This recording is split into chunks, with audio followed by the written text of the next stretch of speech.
This has lasted anywhere, on average, 7 to 10 years. 7 to 10 years. One shot. You got one shot to get back in. After that, thank you very much. Second one was you got to be a hearer. You got to sit in the back of the church. You got to listen to everything up into the sermon. Then you had to get out. You're not one of the people here to commune. We don't want to risk you coming up and trying to be tempted to come up to the communion rail. They didn't have those then, they just did it all standing up. But you were here. Then the third step was while everyone else got to kneel, you had to stand up. I'm stuck out. I'm here, I'm allowed to be in the room, but I'm not allowed to kneel yet. I'm not really worthy of being here yet. And then finally, the fourth step, you were restored. So yeah, confession, tithing. Here's another one. It's a hot button. Father, I bet you had trouble preaching this one whenever it comes around to lectionary. Divorce. Right? I want to hear about it. We're all about it. We're all about marriage lasting forever. I'm talking about divorce. You know what I'm saying? We hit these things because they have to do with covenants, don't we? Isn't marriage a covenant? Isn't that what we just talked about? Being tied, being bound. People feel like they're not bound to these things. They're not bound to the covenants they make with God and with others.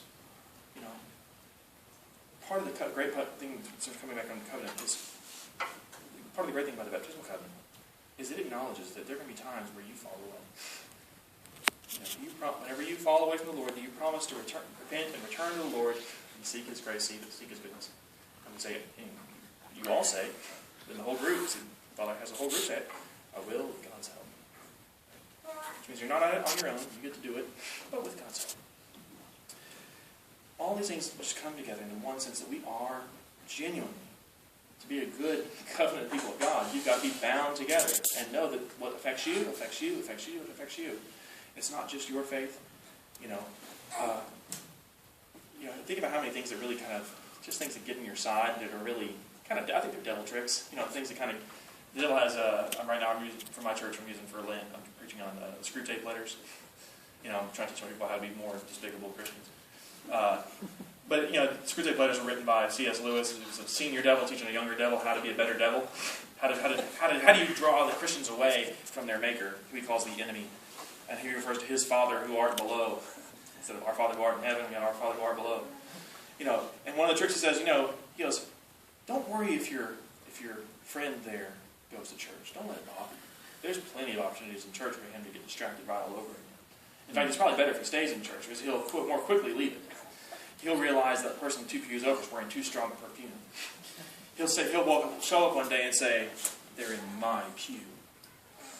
He'll come in someday and realize that lady's sweater's too bright, or the preacher preaches too long, or his voice isn't right, or that kid is cooling off in the corner, you don't know how to shut him up, and all these other things that come out. It's so easy to sort of draw on and say, this is my place, this is my time, this is my thing. Just let them do it. The devil's saying, oh, let him sit. He'll come up with all his own reasons. Because people are so selfish, they don't think about the fact that it's not my church, it's our church. People get me all the time whenever I say things. I speak about the church as though I've been in it for 2,000 years. I do. I talk about it that way. People talk about candles, try to tell me something about candles. I'm like, oh, we invented candles. The church, we invented the candles. I belong to that. That's part of my thing. They're my people who invented that stuff. You know what else we invented? We invented the book. Before that, they had to do this. That didn't work out too well, man. It's kind of tough to read this stuff and you had to constantly move it around. Oh, man, this is convenient. Christian's pretty smart, man. He makes some good stuff. You're bound. You are tied together in this. Now, again, we're talking about today, the subject was talk about the covenant with Adam. The covenant with Adam, at the end of, we get to Genesis, and I think Genesis is one of the few books that everybody knows. Right? When I go to Camp Cruises, and we do the Ask Us, Fall Studies, I've done Camp Cruises together several times. When you go out to camp and you ask the kids, we have a chaplain's hour, we ask us anything you want to know. And they almost never get outside of Genesis. They don't ask me stuff I wish they could ask me. There's stuff I want to know the answer to too, man. I'll tell you what, there's stuff in the Bible that I wish I knew the answer to. Peter sitting in a boat. I'll give you a couple of examples. You can think about this on the way home and see if you can come up with an answer, email me, let me know. Peter's sitting in a boat, he's stripped down to fish. He realizes Jesus is on the shore. What does Peter do? Puts his clothes on and jumps in the water. Why? You're already down to your swimming trunks, boy. Just go ahead and jump in the water and swim over there. Tell them to bring your coat and the boat. They're coming in with some fish anyways. Why did he throw some clothes on and jump on the boat? Makes no sense at all. After the resurrection, Jesus is... What's that? Oh, okay. After the resurrection, Jesus is sitting on the shoreline. It's the same event. Peter jumps on shore and runs over there and says, remember it says, throw the net on the other side of the boat, you'll catch some fish. He brings the fish over there. They come over there. He's got a charcoal fire and cooking fish. Why did he tell him to bring fish? He's already got something on the grill. They're already cooking there. You know. Because he was a fisherman, and his job was to sell fish. And what he did was he met his need. He did. He replenished his fish. Right? But there's some curious moments in the Bible that make you kind of go, dude, what? You know what I mean? Yep. Father Stubbs has given me a sign that it's time to stop, so I want to not go much longer, but I want to mention... Listen, I'll talk now. Your little heads off all night long. Talking is not my problem, I'll tell you what. And this is the book he offered us to study. This is a good way to approach this subject. It's called Father Scott Hahn. Scott Hahn's a Roman Catholic who does these. He writes these books, which I think would make really great pamphlets if you could just get all the fluff out of them. But really good. But he's still a good author. A father who knows, who keeps his promises. And in there, he's got this thing where he talks about, the covenant. He has a little chart here where he talks about the covenant mediator. Adam, Noah, Abraham, Moses, David. The covenant you're going to be hearing about. This in here, the covenant mediator was Adam. His covenant role was as a husband. The covenant form was marriage. And the covenant sign was Sabbath, day of rest. Adam's role is so... The Orthodox like to use the word typology. Typological means it represents something that's going to come later. He's the model of all of us. He's a symbol of what's to come. In his creation, in his fall, in his binding to the first woman, there's so many beautiful things you can tie out of that. Marriage, we get straight out of the first couple chapters of Genesis. Adam is, think about that in the context of being bound in marriage. Where did Eve come from? The rib. Rib, right? And she's made. It doesn't tell us how long it was between pulling the rib and making Eve. I think we all sort of think it was like, ta-da! Right. Adam falls into a deep sleep, right? God put a deep sleep on him, took the rib out, made Eve. She could have been being prepared for 20 years. Who knows how long? It's a deep sleep. Who knows, right? The patristic followers all thought they were infants to begin with. They were all children, so they could be teenagers. Who knows? But he said, what does Adam say whenever he sees Eve when he wakes up? Wow. Hello. How you doing, right? I do it. Yeah. We'll figure out a way to bring it around to sex. Always does. It always goes back to that. Maybe it was the first time you saw a real woman. Hello. Hello, nurse. But he says, what does Adam say? He says, he's excited, right? He says, at last, this is flesh of my flesh, bone of my bones.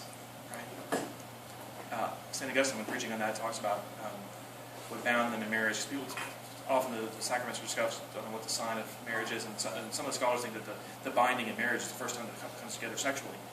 But St. Augustine preaches about this, and he says, when you find the right rib and she comes alongside to be your companion, that rib is put back in, and that's when the two become the one flesh again.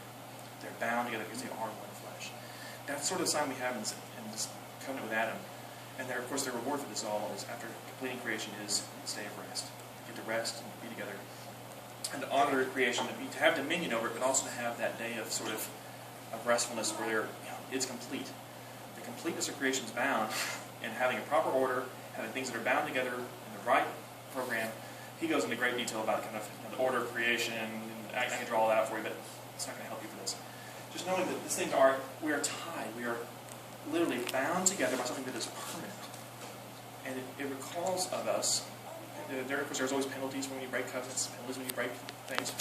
Part of the reason things like divorce are so uncomfortable is because covenants aren't meant to be broken. Promises we say are meant to be broken, covenants aren't. God never breaks his covenants. So when you establish the sense that you have a covenant, you are bound together. I hope I've hammered that into you enough tonight. Mm-hmm. You are bound together in what God would have you do to be his people. You're going to hear more from the other priests about these other details. But I'm going to stop there and let you all ask me any questions if you want to talk about any details of this. Oh, great. When you're citing the accomplishments of the church, always include a method of putting music to paper. Oh, yeah, that's a good one. Yeah, writing music, recording music. Great. Yeah, we writing music, creating things. First instrument on the planet's voice. Human voice is the first instrument. We made that too. Because we're God's people, right? All right, anybody else? Yes. You said something that I found very interesting back at the beginning when you were talking about the legal contracts. You said that in a legal contracts, that basically God had more to lose. Like if we were in a legal contract with God and we broke it, that He has more to lose than we do. Right. God has a great deal to lose whenever we break our contract, our covenants. You don't think that we've got more to lose than He does? What is our penalty when we lose? What's our ultimate penalty of loss? A lot. Right. What is hell? Right. Is hell a place, or is hell just the absolute absence and missingness of God? Yeah, that's what you have to lose. Life? God can redo that. We can rebuild you. See how that opened the opening of that $6 Million Man, whatever? Don't get that one, okay, y'all. You mentioned 70s TV shows, you get that one. From these stones, God can make more people. That's not the problem. It's getting people to be part of something greater. I'm trying not to steal something from the next covenant, because it's, the covenant with Abraham is sort of like this, but, Adam splits off, Abram gets all the animals, cuts them in half, lays them on either side of the road. Well, usually in ancient Near Eastern covenants, the way that the governments handled stuff around that, if you did something like that, you would split the thing in half. This is our beast. We just slice them in half, stick them one on each side of the road. I had to walk between that. I had to walk between the carcass. Excuse me. Walk between the carcass. And you doing that represented, if you broke your promise, this is what's happening to you. Right? But in that covenant, God passes through it. I'll be broken if you break this covenant. When we break our covenant with God, of course, how many parables do we have about lost sheep? I hadn't noticed this until I studied a certain teacher when he talked about, the parable of the lost sheep, the part from Luke where it talks about the one who leaves the 99 and goes searching after the one. Well, the 99 aren't in the fold. We have songs, we have Christian hymns that say, he safely left the 99 in the fold.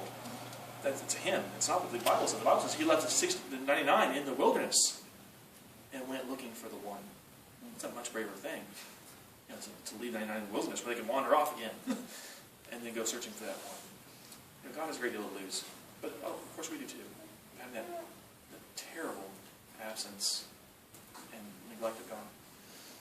People are hungry for this stuff. They're hungry to know that they have value. Second most popular book in history now next to the Bible, you know what it is? It used to be Thomas A. Kempis's Imitation of Christ since 1411. That was number 2. You know what it is now? Purpose-driven life. What? Rick Warren's Purpose-Driven Life. Because people want to know they have a purpose. They want to know they have a meaning.